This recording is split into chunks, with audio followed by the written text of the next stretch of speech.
ఇల్లే నా ఇల్లు, నా గుడి అనుకున్నాను. ఆ మనుషులు నా మనుషులు అనుకున్నాను. నేను వాళ్ళ కోసమే బతుకుతున్నాను, వాళ్ళ కోసం నా ప్రాణాలను ఇద్దాం అనుకున్నాను. నేను బతికినా సచ్చినా వాళ్ళ కోసమే అనుకున్నాను.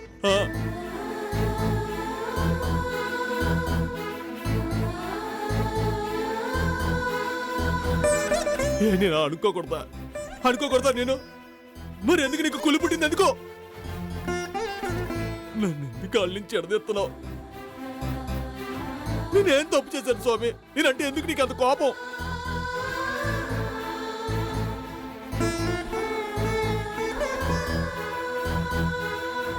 నా అనుకున్న మనిషే నన్ను పొమ్మంటే, నా మనిషే నన్ను వెళ్ళేస్తుంటే నేను తట్టుకోగలనా? నా ఇల్లు లేకుండా, నా మనుషులకు దూరంగా నేను ఎలా బతకగలను స్వామి? అసలు వాళ్ళు లేకుండా నేను ఎక్కడికి వెళ్ళిపోవాలి స్వామి? ఎక్కడికి వెళ్ళిపోవాలి?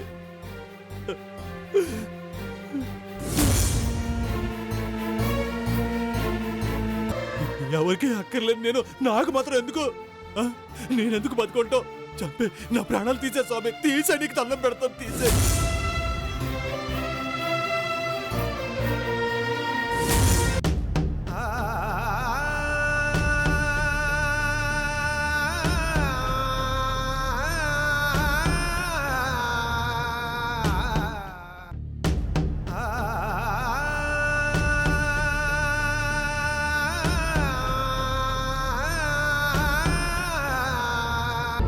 నాయుడు బావా, ఏంటి కింద కూర్చున్నావేంటి? ఏమి లేదు పంతులు గారు, మీరు వస్తారు కదా, అప్పుడు దాకా ఊరికేందుకు నుంచోటం అని కూర్చున్నాను అంతే. అయ్యో లేవండి.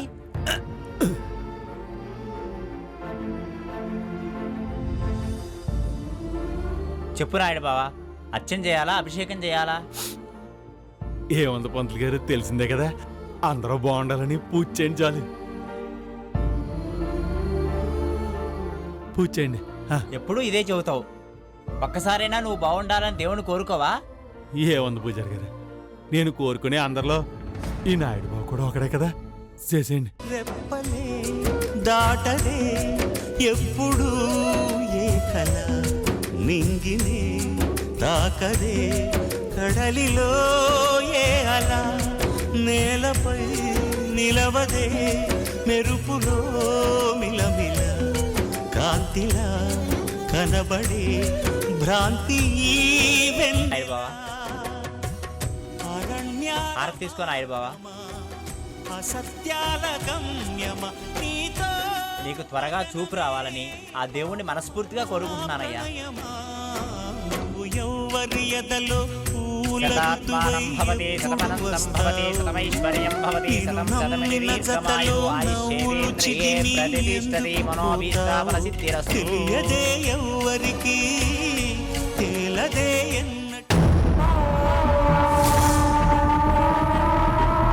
మీ రొట్టె విరిగి నేతిలో పడింది.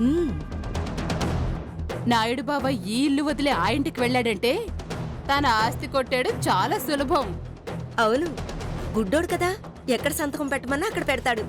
సంతకమా పాడా, వాడు నిశాని. అయితే ఇంకా మరీ మంచిది, ఈ దీపావళి మనకు నిజంగా వెలుగు తెచ్చింది.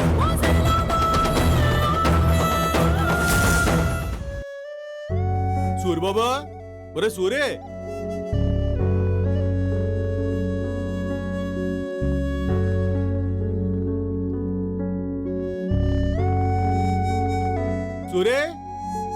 సూరి అక్కడా?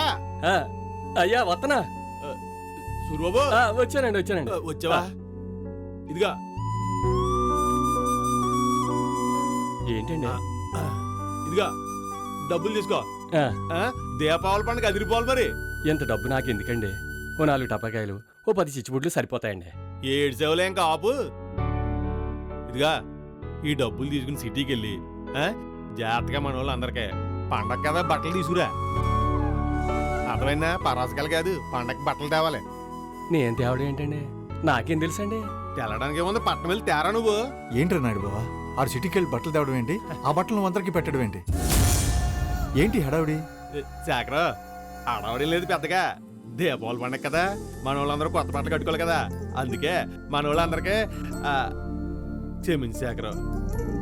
నన్ను మీరు పొమ్మన్నా సరే ఏదో మనసు మనోళ్ళు అనే పదం మాత్రం వదలట్లేదు.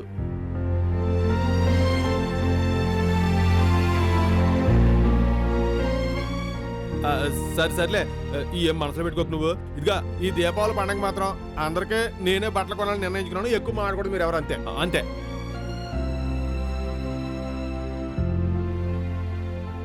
ఎందుకు నాయుడు బావా, ఇప్పుడున్న పరిస్థితుల్లో ఇదంతా ఎందుకు?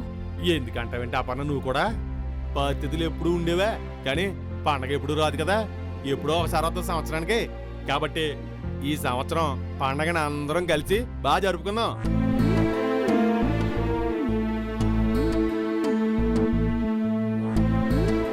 నాయుడు బావా, మా అందరికీ కొనడం కాదు, కావేరికి కొను. తనని తీసుకెళ్లి తనకేం కావాలో కొనిచ్చి నువ్వు కొనుక్కో. ఇది మీ పెళ్ళైన మొదటి పండుగ. మీ అత్తగారు కూడా ఇక్కడే ఉన్నారు కనుక వాళ్ళని తీసుకెళ్ళు. అంతేగాని సూర్యబాబుకిచ్చి పంపిస్తావేంటి? కొంటాలనే అత్తయ్య, వాళ్ళందరూ ఎప్పుడు ఉండేవాళ్లే కానీ వాళ్ళందరూ ఈ మధ్య నా జీవితంలో కొత్తగా వచ్చారు. పండగ రాలేదు కొత్తగా, పండగ ఎప్పటి నుంచి ఉందా, చిన్నప్పటి నుంచి. మా ఆవిడ, మా అత్తయ్య, మీరు, నేను ఇలా విడివిడిగా చెప్పుకోవటం రేపటి నుంచి ఈ వాళ్ళకి మాత్రం అలా కానిచ్చేద్దాం. దయచేసి ఎవరు ఏం మాట్లాడొద్దు.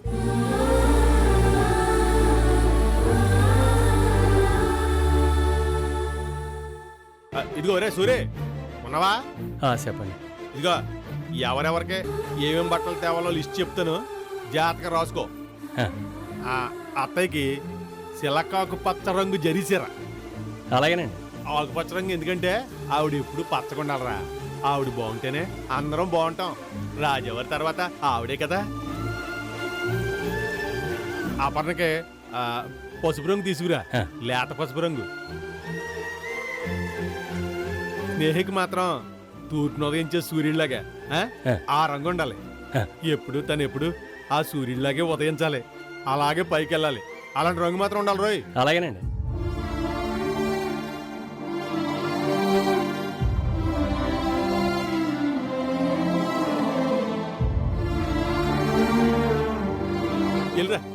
ఆగు సూరిబాబు, ఇంతమందికి ఎవరికేం కావాలో చెప్పావు కదా నాయుడు బావా, మరి నీకేం చెప్పలేదేంటి?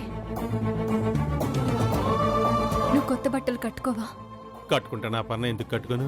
కాకపోతే మీ అందరికుంటే చాలనే ఆ ఆనందంలో మర్చిపోయినంతే. కానీ ఇదిగో చూసావా, ఎవరు అడిగినా అడగకపోయినా నువ్వు అడిగావు. అందుకే నువ్వంటే నాకు అంత అభిమానం. నీకు పసుపు రంగు కరెక్టే, నేను కూడా కట్టుకుంటానులే. ఒరే సూరి, వాళ్ళతో పాటు నాకు కూడా నల్ల రంగు జొబ్బా నల్ల ప్యాంటు తీసుకురారా, అదైతేనే కరెక్ట్ నాకు.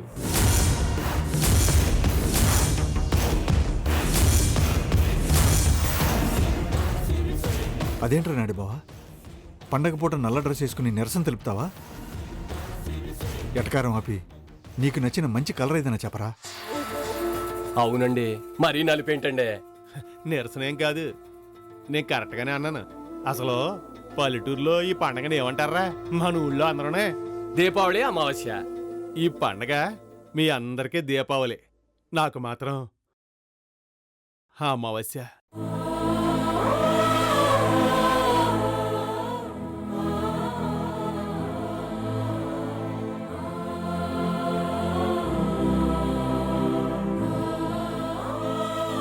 ఎందుకురా వేదాంతం మాట్లాడుతున్నావు? ఇందులో వేదాంతం ఏం లేదు శేఖర్, నిజం ఉంది. ఏం కాదో చెప్పు.